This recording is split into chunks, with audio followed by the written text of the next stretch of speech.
We are recording. Welcome everybody to the kickoff for the Collab Lab Cohort 4. So excited that y'all are here.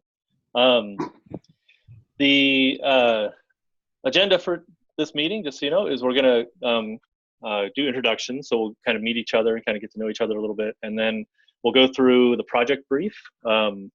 So that's part of the repo. We'll post links as we go to where you can find all these things.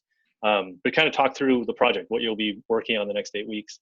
Stacie's going to do a little walkthrough of an app that I built for my own use, I built for myself. That is kind of like what y'all are going to be building over the next 8 weeks. So that'll be part of it. And then at the end, hopefully if we have time, we will kind of break off, like have you get into your pair for the first week and actually have the mentors talk you through the approach to the first story that you're going to be completing. So that's a lot to cover in the next 56 minutes, but we will do our best. Yeah, we'll start with introductions. I'll go first. So I'm Andrew Hedges, and I founded Collab Lab last summer. I was talking to an early career developer here in Portland about just sort of his struggles with once he was out of his coding boot camp, just like how to kind of keep engaged with coding and keep getting better. And we were talking about it, and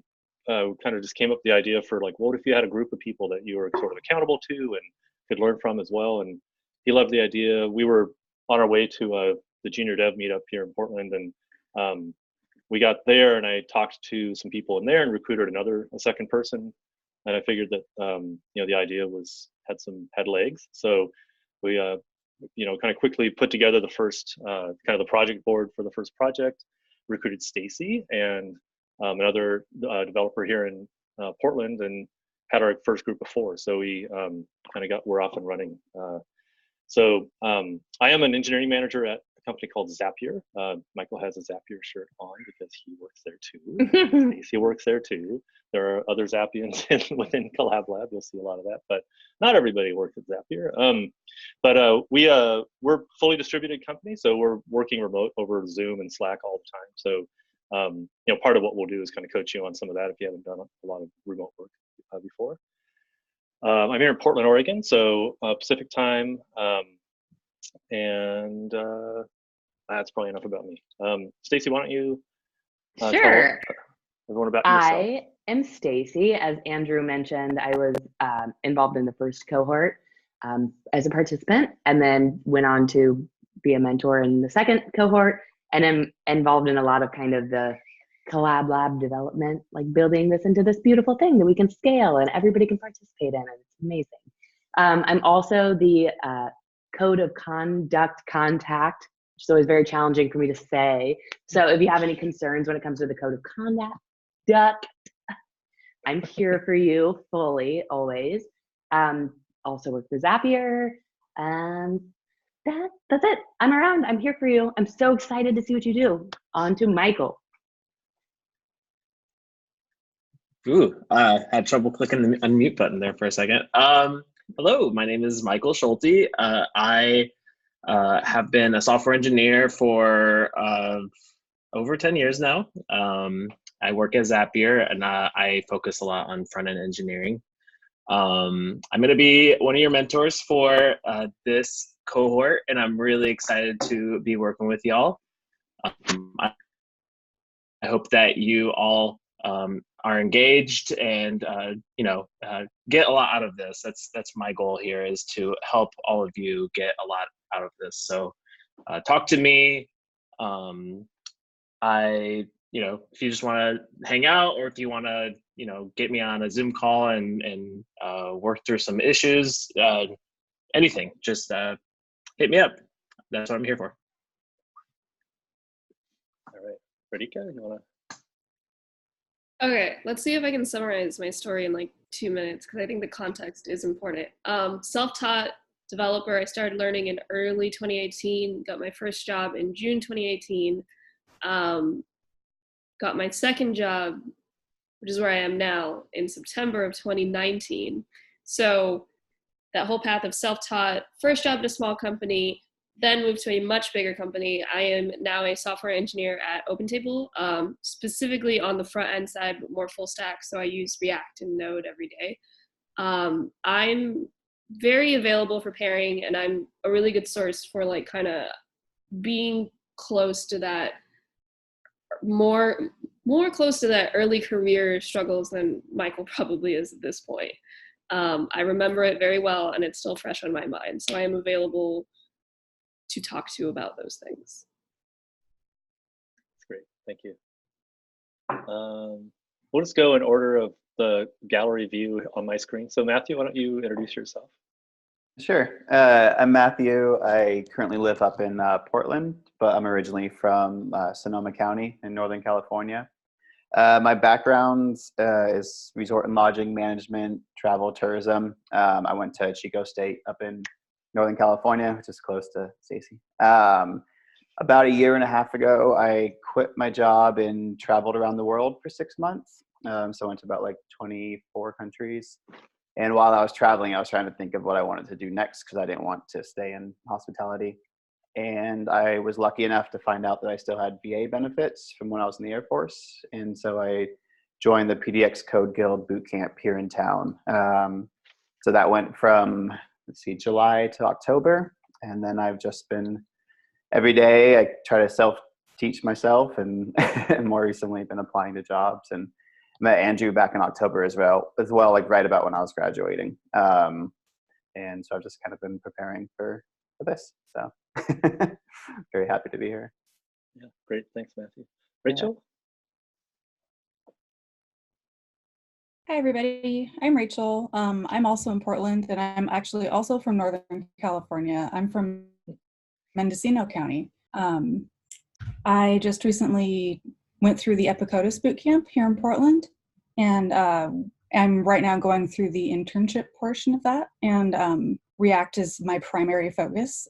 So I'm looking forward to getting more practice with working with React and working like collaboratively. So this is super cool. I'm super excited. I found out about this because I met Andrew at a React Junior Devs meetup like months ago and was like, oh yeah, sign me up. This sounds great. So yeah, super cool to meet you guys. Awesome. Haley? Yeah, so I'm probably maybe the only person not from California, Eastern Washington. So I went to school for graphic and web design, but then I found code is a little bit more fun to do. I don't know. I've been doing self-taught for about 4 years, mostly through Free Code Camp. Been doing support at 2 different places for about 4 years, and been trying to do code on my own still in my free time. So heard about Collab Lab through Caitlin, so she's definitely gotten a lot of traction through it. So I'm like, I need to do that too. So here I am. I'm excited. Great. So Caitlin is Caitlin Greffley, who was also in Stacie's cohort, the first cohort. Right. And then, because I met her in person at, I run the JavaScript study nights for Women Who Code here in Portland too. So that's awesome. Caitlin's amazing. Yep, she sure is. And so is Jayla, who's going to tell us about herself now. Hi guys, I'm Jayla. It sounds like I'm the only one on the East Coast. I'm in DC. A little bit about me. I actually also have a hospitality background like Matthew. I worked in hotels for about 3 years in all sides of operations. Decided I didn't want to do that, and I went to boot camp. I went to Flatiron School in New York City. And now I work as a technology analyst at Accenture here in DC. The name sounds very technical, but I do very little coding. So I really wanted to kind of get back into coding. And I found out about Collab Lab through the Diversified Tech newsletter. Venny on Twitter, she sends it out. Yeah. If you guys aren't subscribed, subscribe. It's very helpful. So good. So yeah, I'm just very excited to be here. Cool. You're not alone, by the way. Yeah, same. Go ahead, Michael's about to say he's on the East Coast. Yeah, I didn't even, I wanted to know everyone's time zone. I didn't even say it myself. I'm in Florida in Gainesville, so that's good. So for us, we can pair up. It'll be a little more convenient for our time. Yeah. Our schedule. Yeah, I spent about 7 years in Washington, D.C. too. I love that area. Cool. All right. Well, now we all know each other. That's great. Cool. And I'm so excited that you're all here. I'm going to share my screen. Stacie, would you mind posting a link to the project brief? Sure can.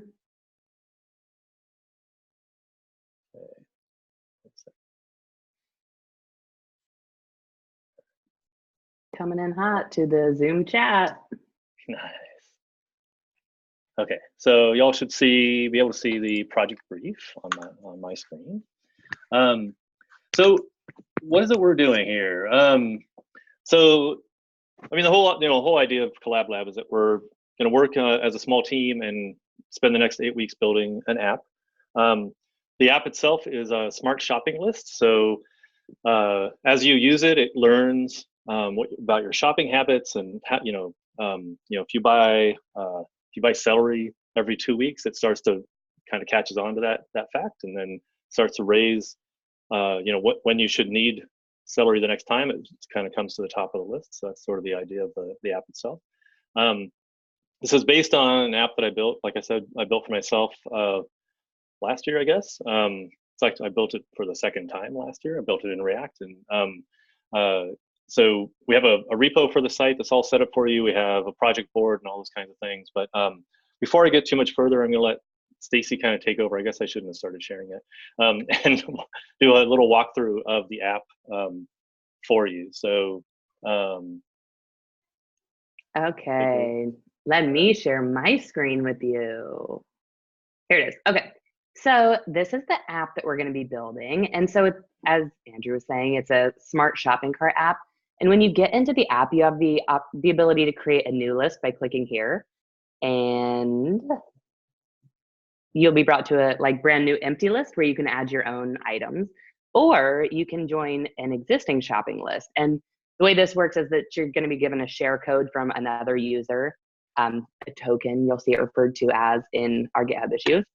And when you join a list, you'll be brought to a list of items. And you can see that the items are sorted in a way that helps the user understand when they're going to need to purchase the item again.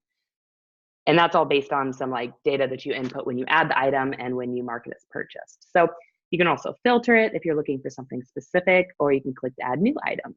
When you add a new item, I don't know, ham, sure. You give it a name and you can say how soon you think you're going to buy it again. So I'm not going to buy ham again very soon. Add it. It gets added successfully. You can go back to the list. You can click to mark it as bought, and you can click to access more information about those items, like the number of purchases, the last time, and the next time that it'll be purchased. So that's the high level. Now that you know what it looks like after this call, if you haven't already, you should definitely pop into your GitHub project board to see kind of how all the stories piece together to build this big, beautiful app. And with that, back to you, Andrew. Thanks, Stacie. So yeah, so that's always there for you to refer to. Your app doesn't have to end up looking like. So I didn't mean to mute you, Stacie. Doesn't have to end up looking like that. That's just sort of one example of how it could look. So, but it is a good guide for if you're kind of wondering. I wrote all the stories and it all made sense to me at the time, but it's quite possible that there are things in there that aren't super clear. So we keep trying to refine it with each cohort, but that you can kind of go back to the app if you're if you're like, what do they mean by a check mark or something when you purchase an item or something like that, and kind of go see how. Yeah, it'll save you a lot of time too. When you are on a dev team, you'll likely have a designer giving you mocks that you're supposed to build. But since we don't have that, it's just words. And so if you spend a lot of time looking at the issue and kind of thinking about how this could look, you can waste a lot of time. So if you look at this app as okay, I'm just going to try and build it like this to begin with, and then go from there, you'll save a lot of time just narrowing down what you're building. So I suggest looking at it every time. Yeah. So the project brief is here for you to refer back to. It has, y'all probably didn't know this, we already have a working app in production. I mean, it doesn't do much, but it's there. So the way that the project works is every time that we merge something to the master branch in GitHub, it automatically deploys out to this URL. So that's always there for you to see sort of the latest of what's in production. The repo is here. So just kind of the top of the repo. the URL for you to clone is right here. The issues, all the stories are contained in a project within the repo. So like Stacie was saying, you can go through and kind of look ahead and see, sort of the flow of how we're going to build the app. And then we have a database set up as well. So you all have access to this. You should have been invited. I checked. You've all been invited to this. And it's loading. But this is where all of our data is going to go. And this is Firebase is a Google product. Firestore is the database offering, and it's what's called a document store. So it's basically it returns JSON, that format of data. It's not a REST API. It's like a real-time document store. So you make changes in the app, it gets persisted right away to the database. Any changes to the database get reflected back in the app in real time. So it's really nice. It's free. It's like a great kind of simple way to get an app set up and running. So all those URLs are there for you to refer back to if you ever, if you need an easy way to kind of find the project board or whatever. So the project itself is expected to take 40 hours per person spread out over 8 weeks. So that's about 5 hours per week. Sometimes, if people want to spend more time, they can. The expectation is that it shouldn't take you much more than that most weeks. Sometimes a story is a little more complicated than other weeks, but hopefully you can kind of realistically get your work, get through your work in about 5 hours per week. Each week, the 4 of you will split into 2 pairs of 2 developers each. Each pair takes on 1 story for the week off the board, sort of in order. They're numbered on the board. So if we follow that order, things should go pretty smoothly. So I went ahead and just assigned people to the pairings. So this first week, Rachel and Matthew, Jayla and Haley, and then we'll just kind of rotate through, and you'll get a chance to pair with everybody as we go. So 2 or 3 times depending on where that falls. So you can refer back to this just to see who you're pairing with each week. So pair programming is really like it's like the heart of what we do. So not everybody in web development is a huge fan of pairing, but we really believe that it's, especially when you're just kind of getting started and you're still learning a lot, it's a great way to kind of be able to do more faster. There's a Venn diagram of what everybody kind of knows, and if you put those together, you're going to have a little bit bigger, kind of a bigger pool of knowledge to draw from in order to complete the stories. So each week, our expectation is that you spend at least a couple of hours pairing with your pair partner. It really is kind of, it's where the real collaboration happens. It's where you get the opportunity to not only learn from your pair partner, but also to teach. And by talking about technology, and that's something that a lot of people haven't had the opportunity yet at this stage in their careers to do, is to just actually verbally articulate the concepts, like what you're trying to accomplish and things.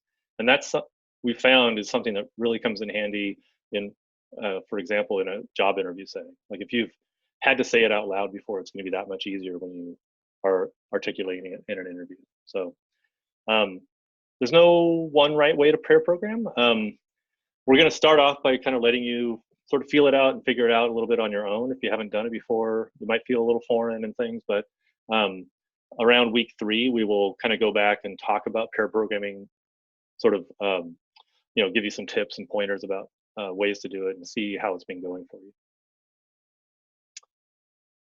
If at any point in this you have questions, just let me know. Like, I can't see everybody right now because I'm sharing my screen, but feel free to just interrupt me if you have a question.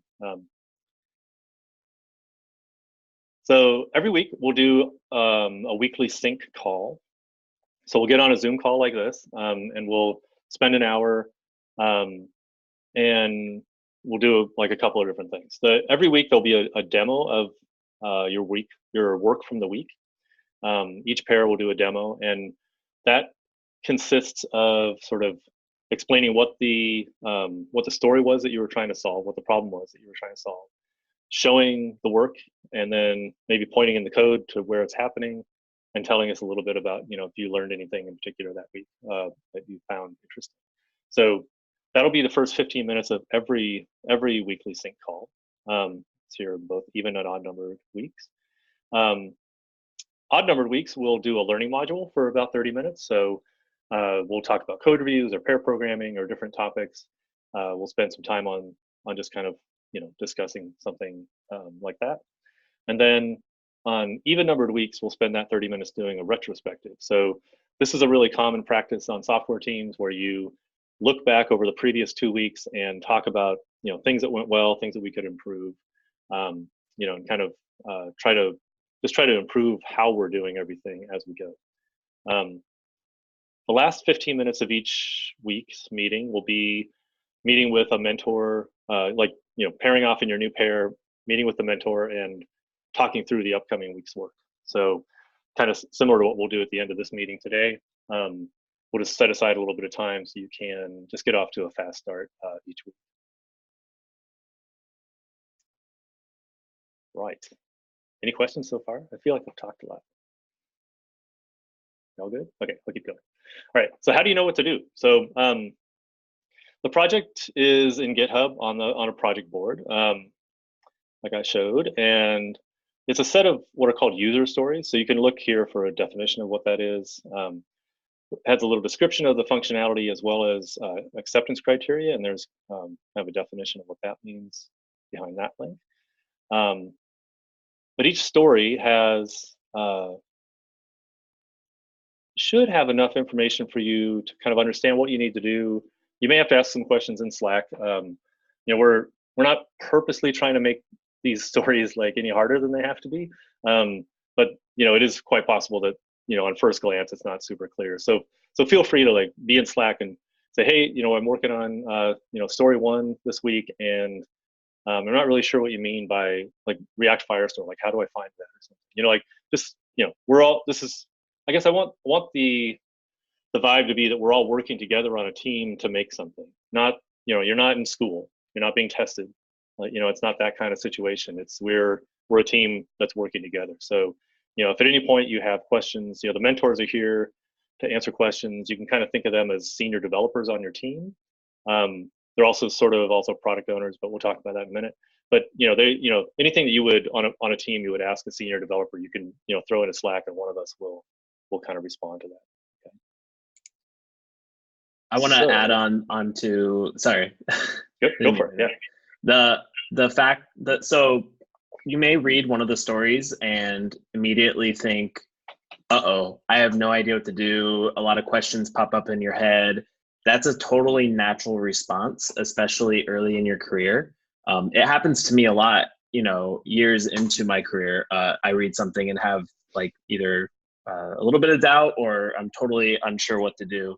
The best thing you can do is be upfront and be vocal and say, hey, can someone talk to me and help me understand? That is way better than being reserved and trying to fight through it yourself, because in the end, we're a lot more productive when we solve those problems up front. So please, please, please, please talk to us, and we're all in this together. So yeah, there's no shame in not understanding what the story says. I mean, like I said, I wrote these sort of, and they all made sense to me, but that doesn't mean they're going to make sense to anybody else. Anyway, so yeah, it's a good point, Michael. So your story or task is quote unquote done when all the following are true. So you've satisfied the acceptance criteria. It says here tests have been written, but we're actually kind of reconsidering that a little bit. We'll probably come back to tests a little bit later in the project, but don't worry so much about having to have tests for everything you do. Unless you're really comfortable with it and you want to kind of stretch yourself by writing tests as you go, we'll come back to tests sort of later in the project. So you can kind of ignore that one for now. I would like us to pay attention to accessibility as we go, though. That's a big topic, and it's really a spectrum of kind of addressing that. But to the extent you can, we can talk about that in the channel as well. Just what should I be doing towards accessibility? That'll be something that we kind of keep talking about as you go. But there are some simple things that you can do, and we'll start talking about that in the channel soon.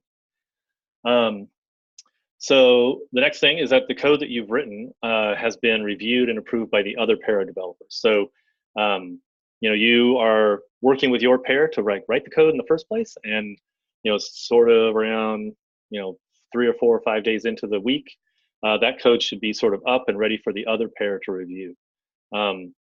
Once it's reviewed, like the code is kind of working and reviewed by the other pair, then you'll pull in one of the mentors. So myself, Radhika, Michael, Stacie, any of us can review the work, and we will also kind of chime in on code issues, but mostly chime in terms of, does it satisfy the acceptance criteria? Is it kind of doing the thing that it needs to do? So sort of with our product owner hats on, is it kind of does it have the functionality that it's supposed to have?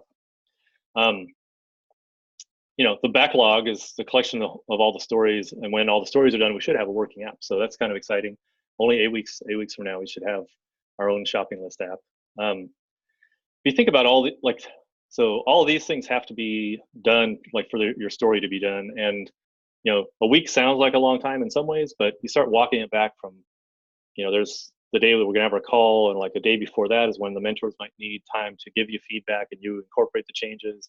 A day before that is when the other pair is gonna need to see your work, and you can have sort of a day to incorporate their changes. So it starts to make the time you actually have to do the coding a little bit more compressed. So that's why we're gonna try this thing of talking through the stories at the beginning of the week, so you get off to a fast start. So, all right, coordination and communication. So, in past cohorts, we've had everybody do project wikis. There's been some talk about doing draft PRs instead. You can do either one, but the point here is that at the start of each week, you will create something that's sort of a place for you to have discussions about what you're doing, about your approach, where you're stuck, resources that you found that are relevant to what you're trying to do. So either a wiki or a draft PR, either of those are fine. But that's a good place to kind of just track what you're doing. And a lot of times those can, like Stacie will tell you, those can turn into blog posts. So if you do a good job of kind of documenting your learning as you're going, you can kind of lift that and put it into more of a narrative form and be blogging about your experience. It's a great way to kind of solidify your learning. It's so good. This part is super duper important. Like he was saying, you can do it on a draft PR, or you can just work right in the GitHub issue. You'll see that a lot too. But it's when you're working with another person pairing to get this done, you have to be in solid communication so that what the other person's doing and where you're at. So being super verbose about the notes that you're taking and stuff helps you work better as a pair and helps the mentors know where you're at in case you get stuck. And of course, you can turn it into great material for your portfolio. So spend a lot of good time planning, because it's going to help you move a lot faster and more solid as a pair. Yep, it's so good. All right. So sort of the development process itself, you'll be working on feature branches in Git. So if the words I just said don't make a lot of sense to you, we'll coach you through that. But what that means basically is at the beginning of each week, you and your pair will create a branch. So it's helpful to have it kind of a standard format, so we know who's involved and kind of what basically what you're working on. So initials of the first person, initials of the second person, and a short description. So in this case, Stacie and Alejandro working on the Connect to Firestore story. And so I could look at that branch and instantly kind of know what they're working on. So let's see. So you can work on the branch independently, but one of you, your PR will come from that branch. So as a pair, you're submitting one PR for the week, if that makes sense. So when you're ready to start, you create that local branch, and then this is sort of a procedure for creating the branch and then pushing it up to the remote, up to GitHub itself, so that your pair buddy can pull it down. Let us know if you run into problems with that. And then when you're kind of to the point where you believe that it's ready to be merged, at that point, well, we may have to change this line too, because if we're doing draft PRs, you kind of already have your PR created. But at some point you create a pull request. You let the other team know in Slack. You tag them in with an app mention to let them know that you have your PRs ready for review. You incorporate that feedback. You get me or one of the other mentors to review the PR from a product perspective. And then once it's all approved, you merge that into master. The code gets built and deployed to the production URL automatically. Then you look on the production site, and then that's it. That's you celebrate. So, so I think that's yeah, that's like a high level overview. It's really fast, I understand. So, please do let me know what questions you have. Like I said, the mentors, we're all here for you to help you get up and running and make this a great experience. So with that, whew, that's a lot of talking. You must have questions. How are you feeling about it?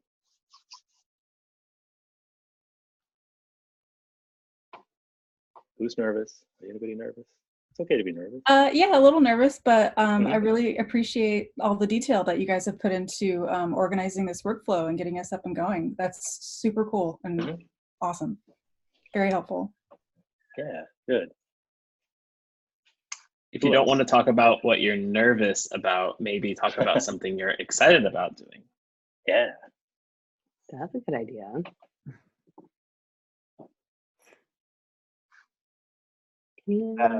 Oh, I'm excited about learning about Firebase because I haven't used it yet. I usually just do like local environments with Rails and stuff. It's awesome. You're going to love it. Yeah. You're going to be like, so many opportunities. I'm going to build everything. Yeah. It does feel like that. The first time I used Firebase, I thought, oh, I can just start a bunch of like startups. Like this is so easy that I could just, make 5 companies today with like 5 different apps. Yeah, so the thing that really sold me on it was that you get real-time updates for free, basically. It's all, it's like it opens, I don't know if it opens a socket connection, whatever it does, but like you can have, 2 people could be on the app but just like communicating back and forth with no delay. It's really awesome.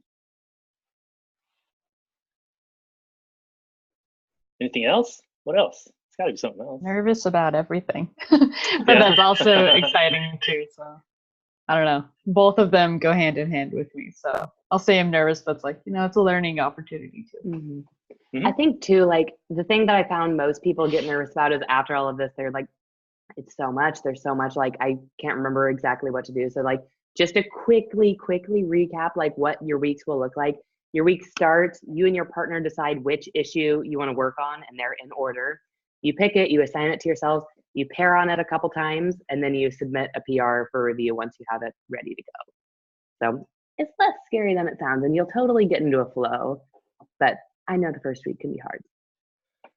Yeah, the first week is like, I think there's kind of confusion about how it goes and stuff. But once we get through that first week, you'll be like, oh, okay, I get it. Like, and it's kind of we'll get into a cadence and everything, and there's kind of there's a couple administrative things you do at the beginning of the week, and there's like this kind of flow of like getting feedback towards the end of the week, and we'll start to make a lot more sense once we do it.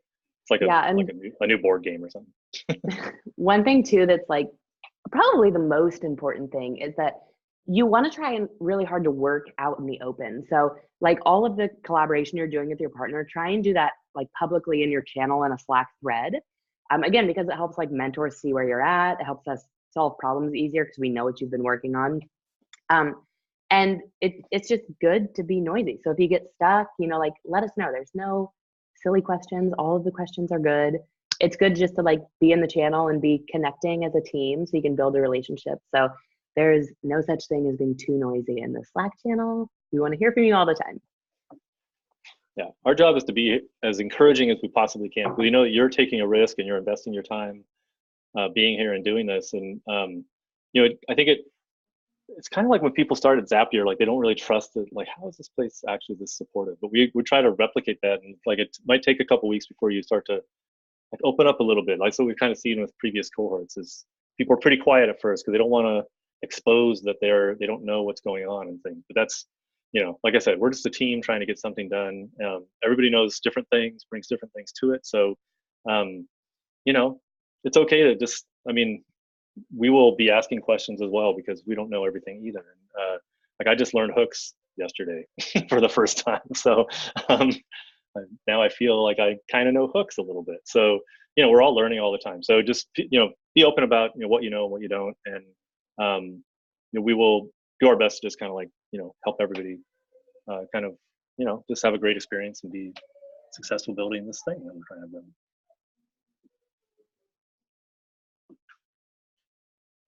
Cool. All right. We're doing well for time. Doing so good. Should we, so the first pairs for this week. And again, you can always find who you're pairing with on the project brief. Yep. So Rachel and Matthew, Jayla and Haley, y'all are paired up. So we could do breakout rooms. Why don't we do breakout rooms? Yeah.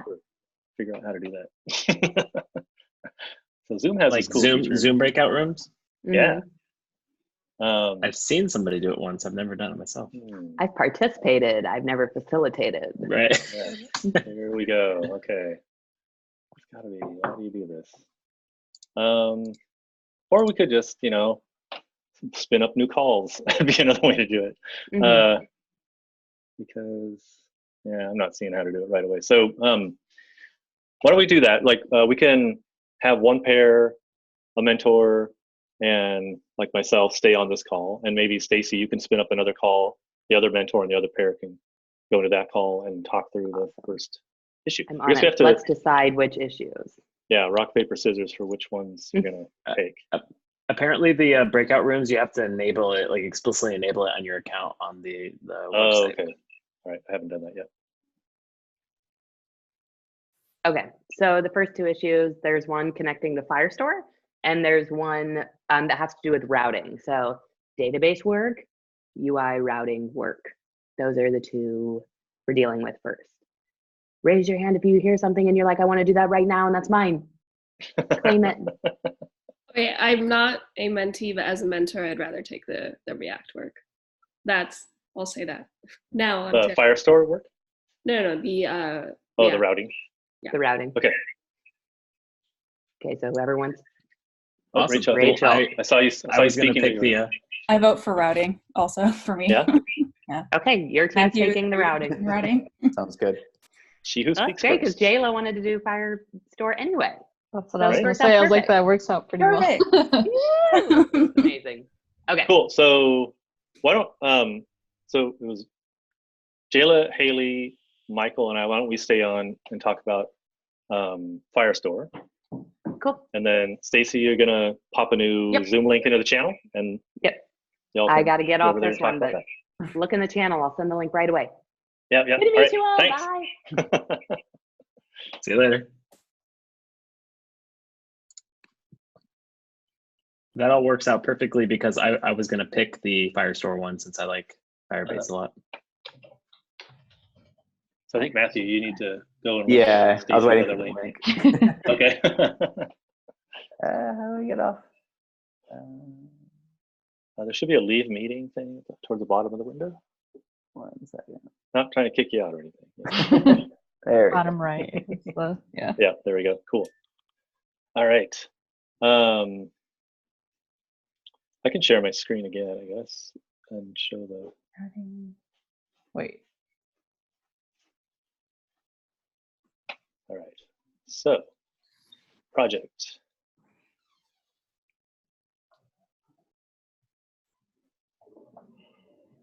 So most user stories are kind of worded as a user, I want to this or do that, but this one's as a component because it's kind of every component kind of needs to do this. It's a little bit less as a user. So I want to be able to read from and write to the Firestore database. So this is pretty crucial for getting us started with the app. And anyway, looking at this, what kind of comes to your mind?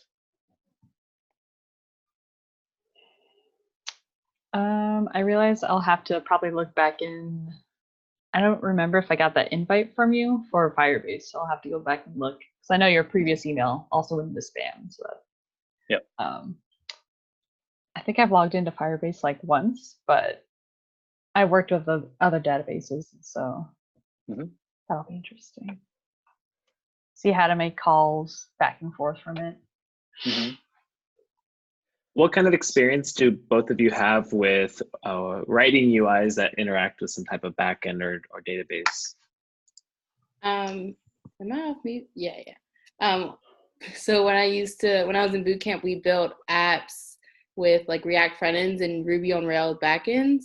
So lots of essentially API calls, and that's how we kind of persisted our data. Would it be the same here? Does it function like an API or?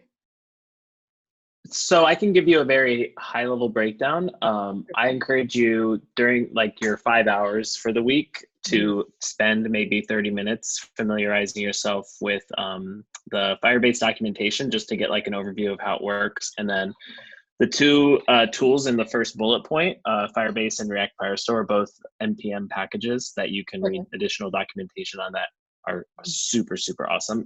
But the way that you're going to think about this is so you can create JSON objects, right? And even like you can persist stuff in like your local storage or things like that. But just think of it as a place to dump JSON objects, except they just never go away.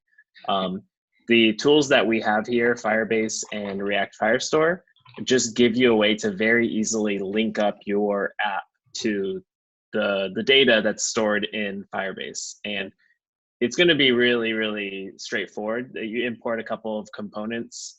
I shouldn't say straightforward. I should say there's not a lot of complexity to it. You import one component that represents a query, and you tell it what collection you want to get data out of and a few other parameters, and it pulls the data right out. And we have all the like credentials and stuff already set up in the app. Okay. So it should be, it'll feel almost magical when you get it working because it'll be like 30 lines of code, but then you'll look at it and be like, wow, I'm interacting with a database, and that's all it took was 30 lines of code. So.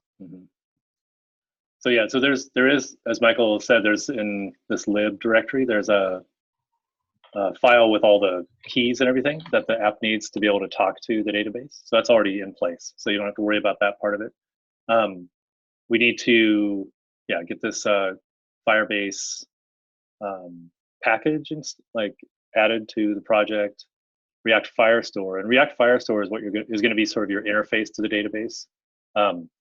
Firebase is a Google package that just has all the APIs and stuff that it needs to talk to the backend. But React Firestore is what you'll use to actually, you can pull a collection of items, or you can like set, update an item, all those kinds of things. That'll go through React Firestore. So that first AC is just kind of getting those two things installed. Then making a change, and it shows up. If you make a change in the database, it shows up in the app, and you make a change in the app, and it shows up in the database. Basically getting data flowing, both directions. That's sort of what we're trying to do. Do either of you have experience with testing, like tests? Britt, you have much experience with that? Jest or Cypress or anything? Okay. Not in JavaScript. I've written tests in Ruby, but not in JavaScript. Okay, that's fine. So my thought was that you could actually satisfy these acceptance criteria just by writing a test. You wouldn't even have to make any UI of any kind. That would be one way to satisfy it. But probably a little more familiar to you will be to write a little view where you have a button or something that saves some data, and then you can kind of see it kind of show back up on the page or something like that. Okay. Cool. Yeah. We want to go ahead and create a branch, create a draft PR maybe right now while we're on the call. Who wants to do that? Sure. One or the other of you, not both of you. Oh.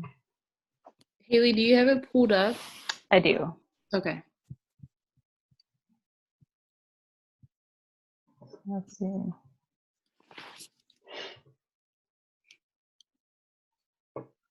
I haven't done much through Collab Git stuff. You can save these as drafts. Or from... You're saving, are you asking if we can save the branch as a draft? Or, sorry, I'll go to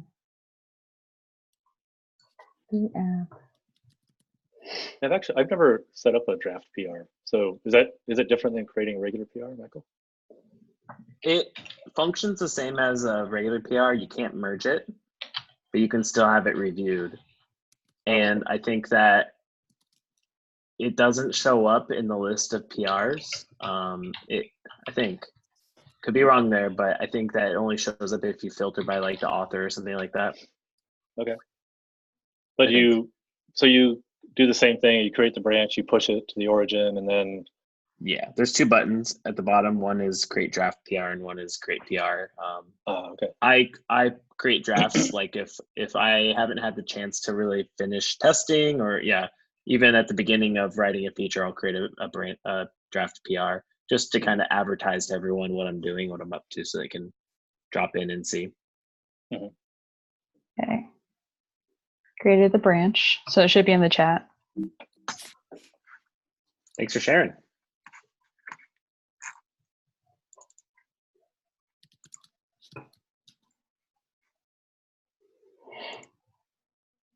There it is. Nice. Cool.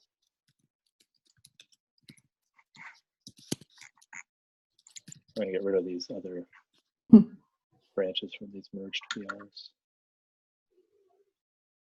Cool. And then, do you want to try, try setting up the draft PR? New poll.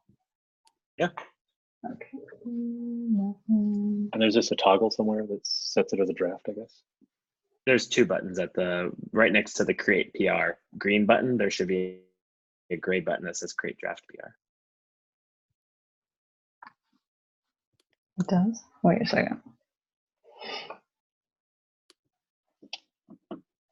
If, Andrew, I don't know if it lets you create a PR if there's no diff. Yeah. Because if you do the new pull request, it just has nothing on there. Yeah. I think so. Yeah. When you have your first change, and then you'll be able to. Okay, that makes sense. All right, cool. But then once there is, then we'll have the save drafted. Yeah. Okay. Yeah, so a simple one would be to just kind of npm save these two component or packages, and then you'd have a diff that you could probably create the PR from. But are both of y'all familiar with package managers? And if you have npm experience, that's even more relevant. I think Ruby has its own package manager, Gems, right? Yeah, Ruby Gems, and I've used npm because I've built in React. So. Okay, awesome. Yeah, most of the tutorials or APIs I've worked with have been npm Node. I think the most recent of Node for because I use Windows still. I think it automatically installs Chocolatey, so it should be in there. I'll have to double check. Ooh, that's going to be fun that you're on Windows. So there might come a time when we're working together where somebody submits some type of something that it may happen, it may not, but if it doesn't work on your machine, then we'll have to make sure that it's compatible across all the different types of OSs. So we'll keep that in mind. I've had pretty good success since my personal computer has always been on Windows, but I have a Mac at work. And so I've kind of jumped between them enough. And the very I've first gotten cohort. very good at Googling how to fix it for Windows specifically. So the first cohort, they had a pretty gnarly thing that had to do with case sensitivity of files. So yes, that's just something to pay attention to. Like but hopefully that doesn't come up. Sounds like you have plenty of experience working with it. So. Yeah, there's a lot of fun things in between it, but at least in like VS Code I use Bash, so that should sort of match up. But it's just what they name like different ways to move between files, but pretty small changes. Okay. Andrew, I have a question for you. What do you think is more preferable, that there's one PR per story, or that they can merge in multiple PRs to solve one story? That's a good question. It would be fine to do multiple PRs to satisfy the story. The advantage of that, I think, is that each one is smaller and easier to review. And if it doesn't have other side effects and stuff, then it'd be fine to kind of be doing that. I guess the only downside that I could think of is that the other pair will need to be doing branch maintenance every time a PR is merged. Branch maintenance meaning like every time there's a change to master, you have to update your branch to like have those changes as well. So, but I think that's probably manageable. I mean, most of the stories, maybe you would do 2 or 3 PRs at most, so it might not be terrible. So with that said, then you can probably open 1 PR specifically for this first acceptance criteria. We know that we're going to be using these 2 tools. So if you do install them, then you'll notice a change in your package JSON, and you're able to just open a PR with that, and we can review and merge that in if that's the route you want to go. So I think you two can discuss your kind of overall strategy of how you want to collaborate together, because that might not be the best way for you two.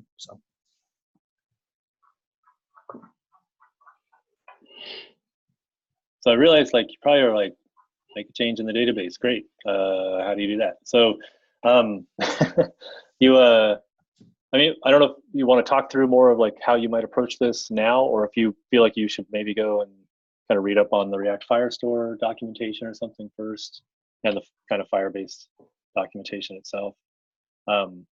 It is a little bit, you can think of like, we'll make a little page that has a button on it or something, like you could kind of talk through that piece of it. But yeah, you'll probably both need to kind of just get familiar with the tools we're using a little bit. So makes sense. Yeah, it's gonna have to do a lot of reading. So okay. Yeah. I agree. Haley, do you have availability tomorrow to kind of go through any reading you have and make a plan? Let's see. Yeah, I should. Let me look. Yeah, tomorrow evening, and kind of saving the rest of today. I have a long interview internally tomorrow, so I'm kind of keeping that time, Okay. But tomorrow I should be free. Okay, so I'm working from home for the week because I got put on virtual training, so which is not a bad thing. It just means I work from my couch. Yeah.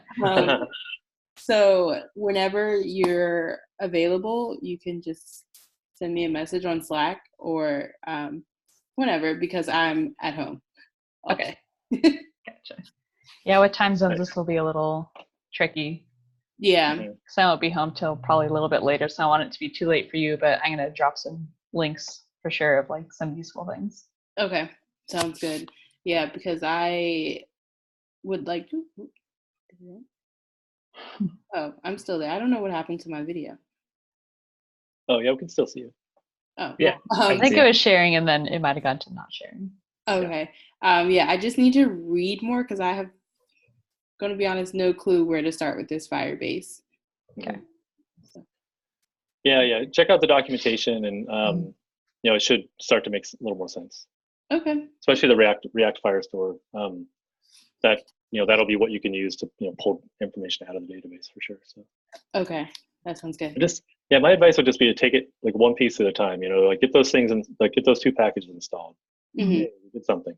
Like next, just like get maybe just even directly in the Firebase console, just put some data in there, and then just figure out how to read a little bit of data out. And that's another win. That's like another milestone, and then figuring out how to actually save data back, that's going to be another, like maybe your 3rd task or something. So Okay. Cool. My availability is super wide open tomorrow. So if you two end up getting together and working together, you can either write down some questions that you have and share them in the chat, and I'll be there to answer them. Or feel free to just ping me on Slack and say, hey, Michael, can you get on the call for 20 minutes and just talk to us? That might actually like create a shorter feedback loop for you two to get going quickly. So yeah, like I said, I'm wide open. Okay. Here to help. Cool. All right. Are you feeling like you have enough to go on? Yeah. So. Yep. Okay. Cool. Thanks so much. I'm so excited to have you here and to be getting started. So take care. Have a good kind of rest of your evening. Awesome. You too. Thank you. All right. Nice to meet you too. Bye. Bye. See you later.